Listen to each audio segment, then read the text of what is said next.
بسم الله الرحمن الرحيم إذا زلزلت الأرض زلزالها وأخرجت الأرض أثقالها وقال الإنسان ما لها يومئذ تحدث أخبارها بأن ربك أوحى لها يومئذ يصدر الناس أشتاتا ليروا أعمالهم فمن يعمل مثقال ذرة خيرا يره ومن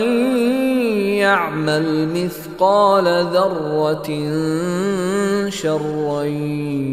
يره.